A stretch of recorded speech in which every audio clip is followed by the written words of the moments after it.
Sunday, January 26th. The NBA, Los Angeles, and the rest of the sports world have lost a legend. Kobe Bryant, at the age of 41, tragically lost his life in a helicopter crash outside of Los Angeles, California. This comes one day after LeBron James breaks Kobe Bryant's record in points scored.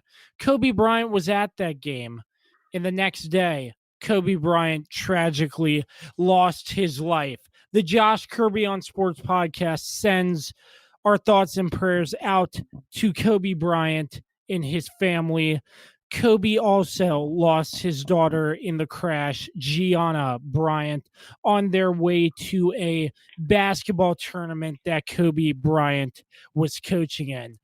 Joined now by Fox Sports 1550 on the radio, Dan Gloster. Dan, such a sad couple of days for Lakers fans, basketball fans in general. I was very surprised they put on the slate of games yesterday for after what happened to Kobe Bryant. But being that you call basketball games and you were probably around the time when Kobe Bryant was in his prime, I want to get your thoughts starting on what you thought of this whole deal with Kobe Bryant when you found out he tragically lost his life.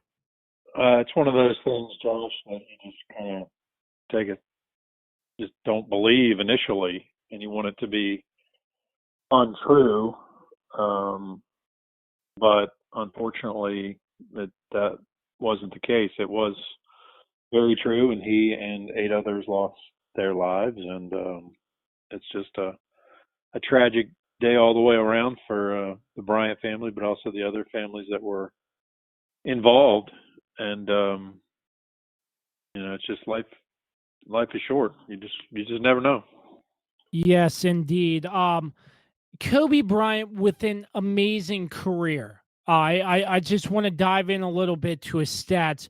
1,346 games played, averaged 25 points a game with 33,643 total points scored in his NBA career. Dan, is there one memory that stands out to you most about Kobe Bryant in his 20-year playing career? I don't know about one moment, Josh. I just think that he was just truly driven, just intense beyond what we probably would comprehend, and his work ethic. We by no chance saw all of his games, but just think of all the hours that he spent practicing, training, both in the regular season and in the off season, lifting weights, doing all that other training to keep his body in shape. And otherwise, he wouldn't have been able to do what he had done. So just his whole drive to be great and to be great on the biggest stages. I mean, he won 2 three-peats. I mean, that is rarefied air in the NBA world, and he did that. 3 with Shaq, and then 3 without him. And I think that was a motivation for him because Shaq won the MVP of the finals all 3 years he was with Kobe when they won the first three-peat, and then they got rid of Shaq, and Kobe took it upon himself, and I think he won 2 of the 3 finals MVPs in the second three-peat. So totally driven, and you got to commend him for that drive to be the best. Yes, he truly was one of the best. We're not here to argue if he was better than Michael Jordan or this and that, but one of the best to ever play the game, in my opinion. I really appreciated watching Kobe Bryant play, especially in his last game in Washington against the Wizards. I do remember that game very clearly. Kobe just went off. He was just shooting threes, shooting every basket you can in that Wizards lost to the Lakers, but that's just one of the many moments that stand out to me with Kobe Bryant. But everybody's hurting. Lakers fans, everybody. You could see countless tweets from anybody in all the games you saw yesterday. Each of the teams pay tribute to Kobe Bryant by taking 24-second violations and 8-second violations, which I feel was very, very class.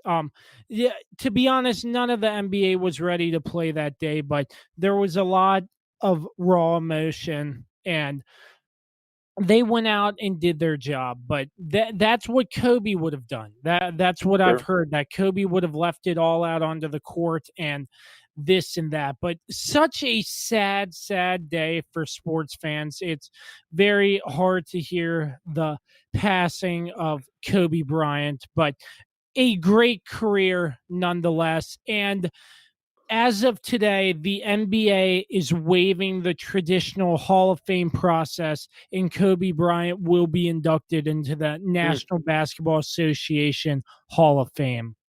I didn't know that. I did hear that they had postponed the Laker Clipper game that was supposed to be played Tuesday night, the 28th. So they have postponed that game. So the next Laker game is going to be Friday at home against Portland. So they just felt like it was just too soon for the organization to play that game.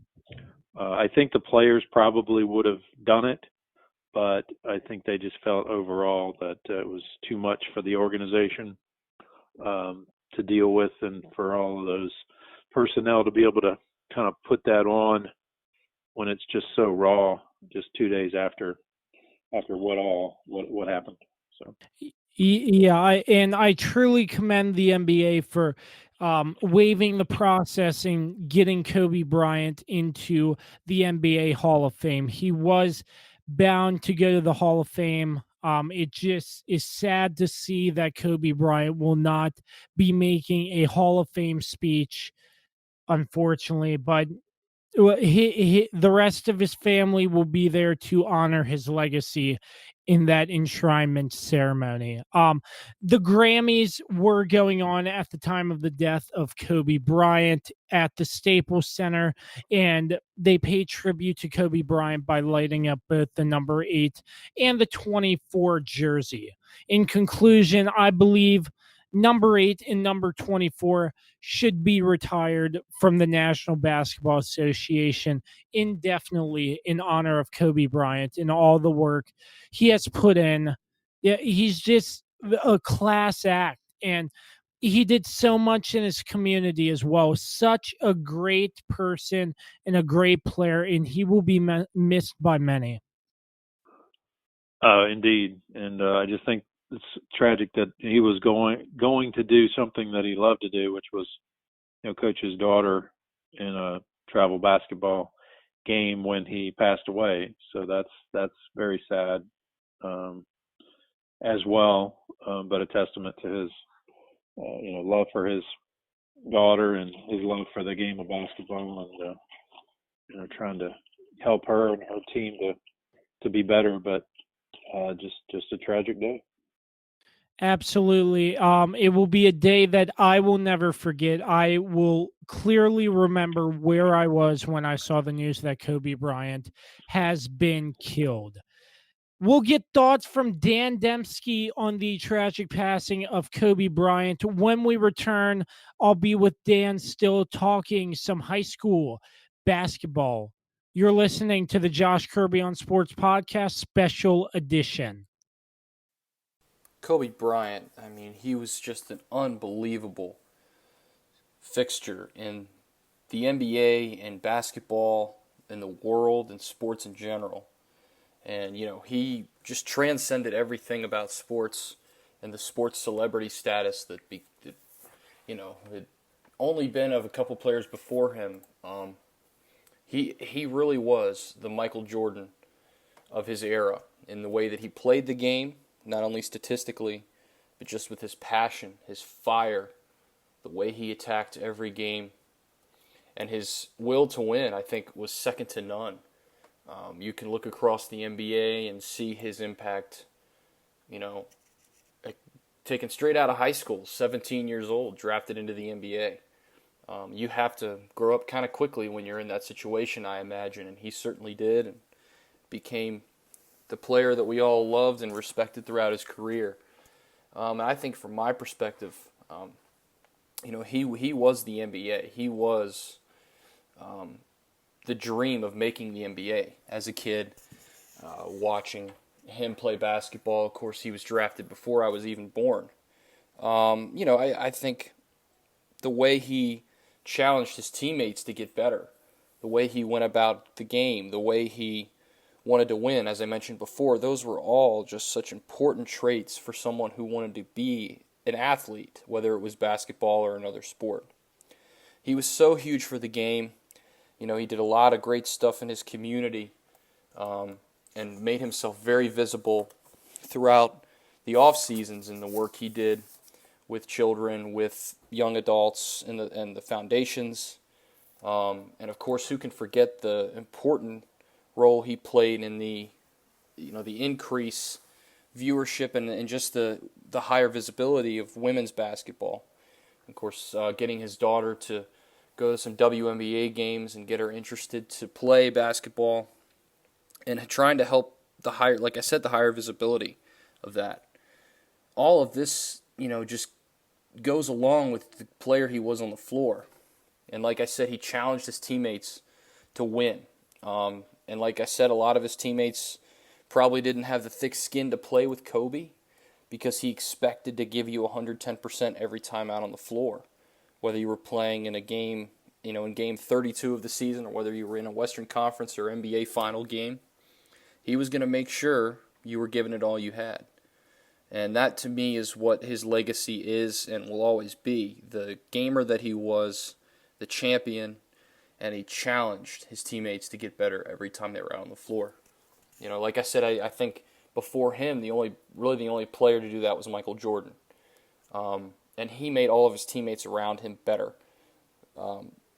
with his passion and fire attitude that he had, and the fire in his belly, if you will. He was the Michael Jordan of his era, like I referred to at the beginning. The way he expanded the NBA, the way he helped it expand overseas, of course, on several Olympic teams, representing Team USA to their fullest potential. I just think that there's been few players in the last 30 years who have had a bigger impact on the NBA than Kobe Bryant has, on the floor and off the floor. And he certainly deserves all the accolades, all the credit that he gets, because he earned it. He wanted to work hard every day. Playing through injuries was something. He was an Iron Man in basketball.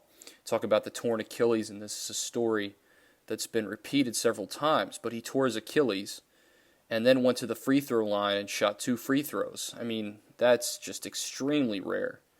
And, you don't see that really in any sport. His ability to brush aside that injury with just pure fire and pure competitiveness. I'm sure a little bit of adrenaline as well went into that. All in all, he encompasses everything that is professional sports and is pro basketball, and that is someone with a competitive hunger, drive, motivation, and love for the game. He encompassed all those things, and his legacy is going to continue on because he inspired so many people, including people from his generation, but also going down to people in my generation who grew up watching him play the game of basketball the right way. He'll be truly missed. The things he was able to do for basketball were incredible, and his legacy will live on forever. Whether he becomes the logo of the NBA or not, which is going to be debated for a while, he will not be forgotten, and he will be sorely missed, and people will remember him forever. All righty, back with you on the Josh Kirby on Sports podcast, special edition. Thank you, Dan, for your words tonight. So we're back here with Dan Gloster, talking some high school hoops, giving us an update on what's going on around the Shenandoah Valley and beyond with Millbrook, Hanley, James Wood, and Sharando. Dan, I haven't been keeping up, to be honest, but I'm sure you know the standings. But my question for you from the boys' side, since the James Wood Colonels upset the Millbrook Pioneers in the playoffs last year, it just seems like the James Wood boys basketball team has come out with a different mindset in head coach Tim Wygant, and they have won a couple pretty good games, including one against Sharanda, which I consider to be an upset. What do you see from the James Wood boys basketball team this year? They've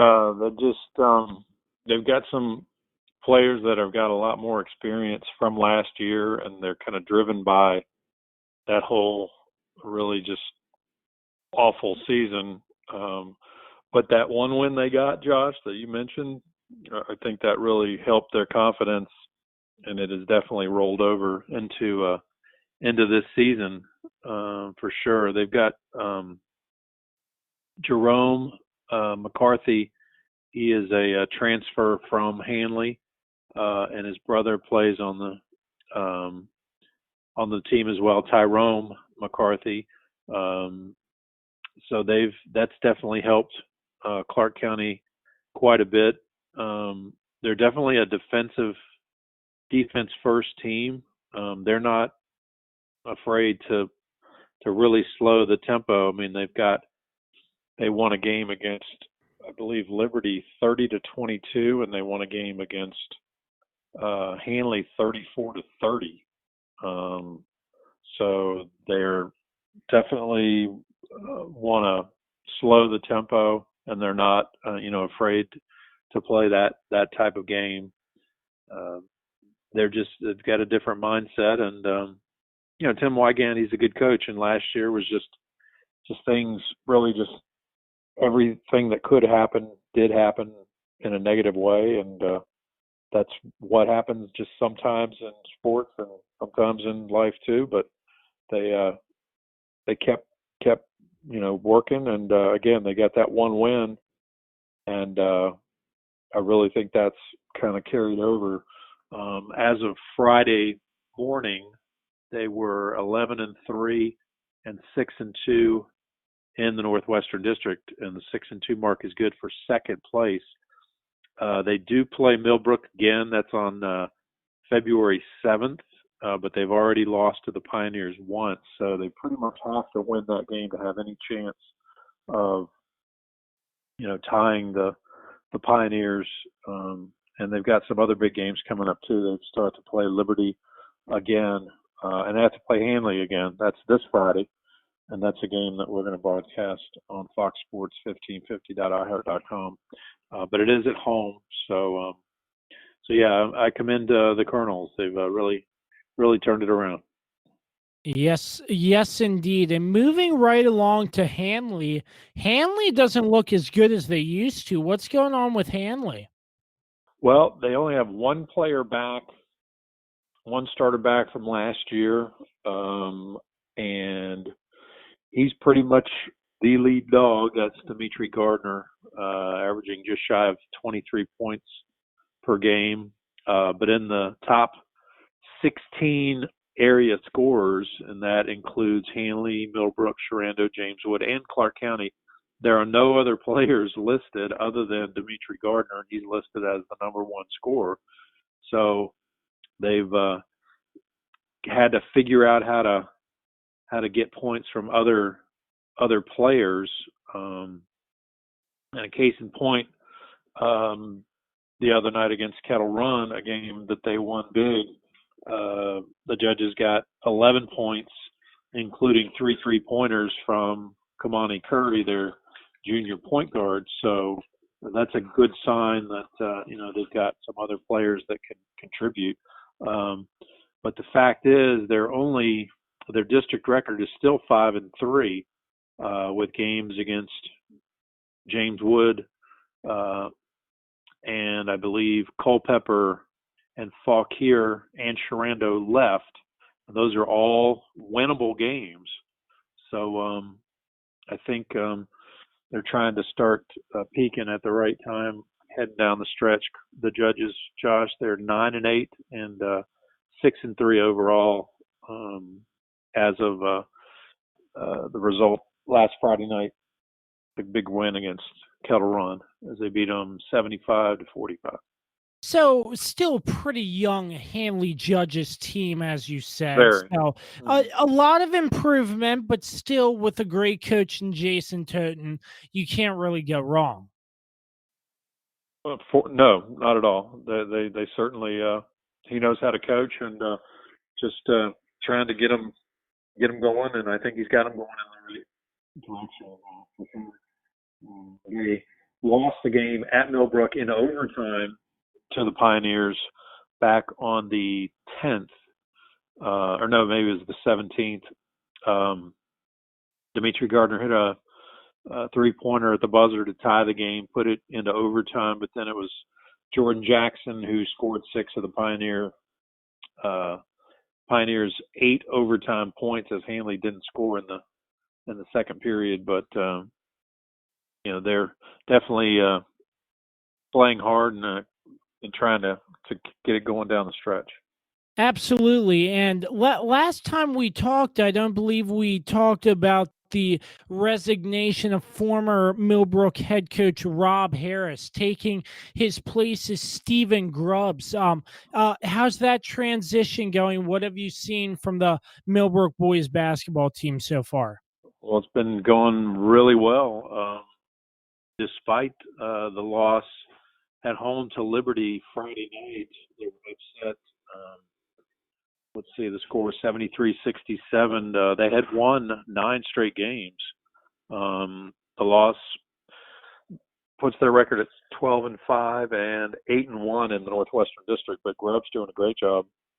He's from the Pittsburgh area, and I think he's picking right up right where Rob Harris left off for Millbrook, doing a really good job.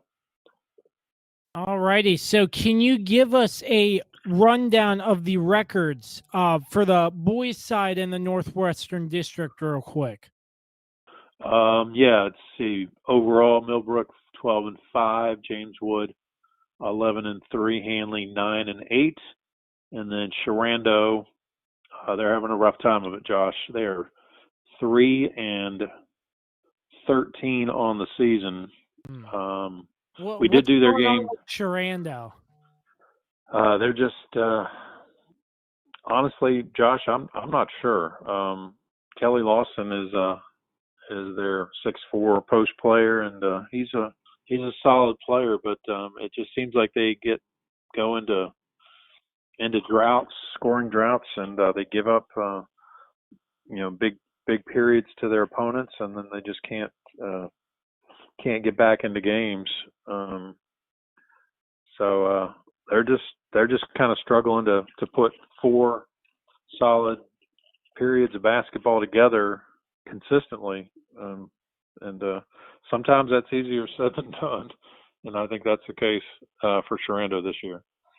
From what I've heard, Sharando has had a really young team. Do you agree with me in that, and that they're just trying to find their identity or something? Yeah, I would agree with that testament. Yep. I mean, Kelly Lawson's a junior. Amari Williams, he is a sophomore point guard. You got Cole Armel, he's a junior. Pretty good shooter is Cole Armel.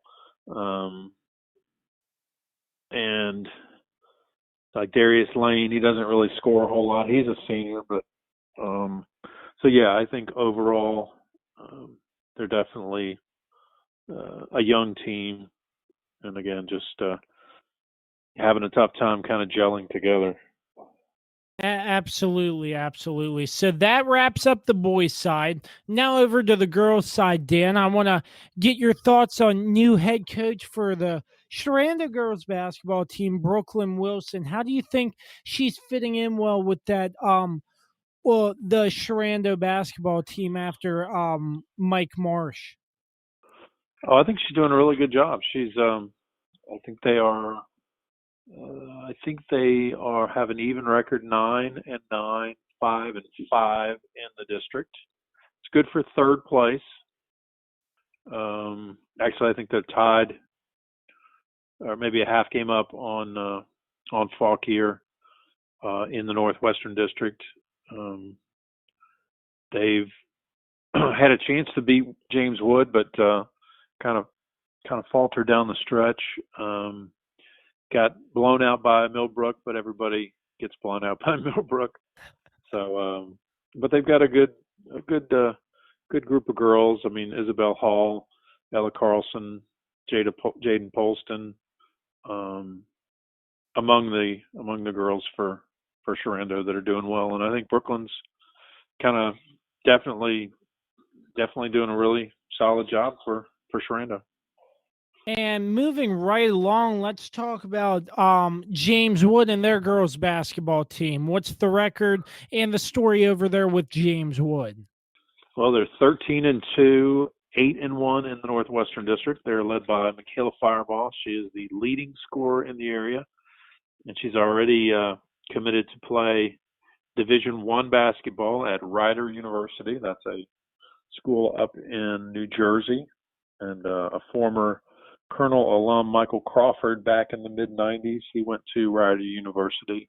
So that's a pretty good accomplishment there by Michaela Fireball.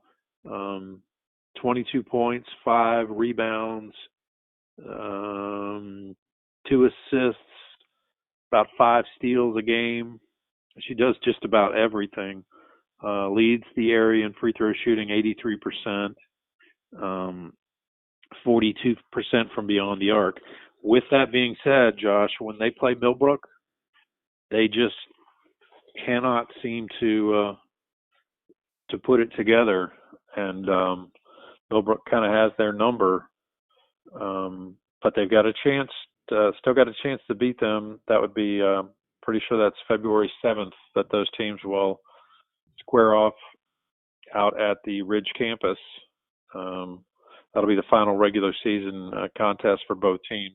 Millbrook, by the way, they are 17-0 and 9-0 in the district. And again, with James Wood right behind them, they can't afford to falter at all. But Eric Green Sr.'s got that team playing really well, and they got a chance to go deep into the states this year. Last year made it to the state quarters. This year, I think they've got a shot to go a little deeper than that. Absolutely, and let's just dive right into the Millbrook girls basketball team. Dove deep into the state playoffs last year, and actually won, if I'm correct, or was that 2 years ago?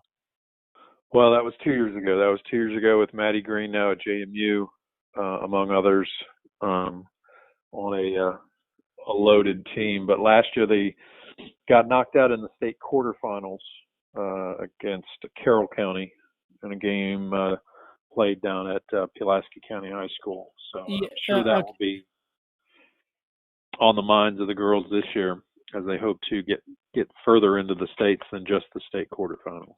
Do you think the Millbrook girls has what it takes to make it back to the state championship and win? I think they got a chance to get pretty doggone far. I'm not sure about winning it because honestly, Josh, I don't know about the other teams in the state. But when you've got good guard play, which they do with Avery O'Rourke, and you got a good post player in Allie Hauk, and you've got complementary shooters, the likes of Emily McGee, those are, and then Sienna Harrison as well. You know, you can make some hay in the state tournament. But I'd say they've got a good shot to get out of the region for sure. I'm not sure about going all the way, but we shall see. Absolutely. And last but not least, the Hanley girls basketball team. Tell us about them and how they're doing this year. They are a young, very young team. I think they have one senior on the roster, and I don't even think she plays much. They start 3 freshmen. Have a first-year head coach, Coach Martin, but they are 3-13. I get 3-14 and 2-8 in the Northwestern District. So they're having some growing pains here in this 2019-2020 season. But I think if they can keep those young ladies in the program, they've got a chance to definitely get better as the years progress. But this year, it's a tough year for them. Yep. So, but before we end this, can we get a standings for the girls Northwestern District? I won't give I'll just do, standings: Millbrook, Jameswood, Sharando, the top three. Then you got Fauquier and Liberty, 4th and 5th, Culpeper 6th, Hanley 7th, and Kettle Run 8th in the Northwestern District standings. And I'd be shocked if it wasn't Millbrook and Jameswood in the Northwestern District Tournament Championship game. And if it isn't that, and if Millbrook, of course, wins the regular season, then both Millbrook and Jameswood would qualify for a regional berth. So, but yeah, those are your standings as we speak here on Monday, the 27th of January. Hard to believe regular season's almost over. Yeah, so that's your slate. The playoffs are heating up here. It's going to be a fun ride, and as always, you can listen to Dan on the Shenandoah Valley Sports Podcast and tune in to all his radio broadcasts on Fox Sports 1550.iheart.com. Dan, are we going to have another good lordy wow in the playoffs this year? We shall see, Josh. I mean, yeah, I wish my listeners could hear that clip. That would be amazing. Maybe I could send it to you. I don't know. If there was a way to get this clip on the podcast, I'd play it, because Dan Gloster in full playoff mode in a crucial situation. I haven't heard a broadcaster do anything like that before in my life. Not even the professional guys, the NBA dudes. I mean, you are better than Gus Johnson, my man. Well, I appreciate that, Josh. Well, yeah, I'm not going to get the listeners' hopes up, but if I can obtain that footage with permission, I will be playing it at the end of this podcast episode. But for the time being, Dan, thank you so much for taking the time to be with us. As always, you bring us great content, and we really enjoy having you on. Any last words for the show today? No, man, appreciate you having me on. Keep up the good work. Yes, sir. I appreciate it. As always, that wraps up this special edition of the Josh Kirby on Sports Podcast, a high school basketball update, plus the tragic passing of Kobe Bryant. As always, our thoughts and prayers go out to the family and friends affected in that helicopter crash. Rest in peace, Kobe Bryant. Until next time, so long and peace out. 52-52, 40 seconds left in the first overtime. It will be Hanley ball. Let's see how much pressure they apply to Hanley on the inbounds pass. All five heading back down the court for the Vikings, so it's not looking like a full court press. Yep. Let's see who's gonna pick up Michael Brown when he gets the ball. Hurry up. Now the judges come out of the timeout. Now they'll come back. It's Wise on the baseline right with that Valley student section right behind him. Does Michael Brown have one more incredible shot in his bag of tricks? Yeah. It's Martin who will, we think, bring it across the timeline. Yep, Kevon Martin's picked up by Dawson. As Martin. Michael Brown's got Jalen Williams on him. Martin dribbles to the near side, down to 23 seconds left to go. Now to Brown on the near wing. He's got the ball. 20 seconds. Brown out near the timeline. Let's see. It's going to be Williams to pick him up. 15, 14. He looks to Jason Toten momentarily. He's the senior. Why not have it in his hands? Don't wait too late, though. Down to 8, 7. Goes to the far side, does Brown. 4-3, still has it.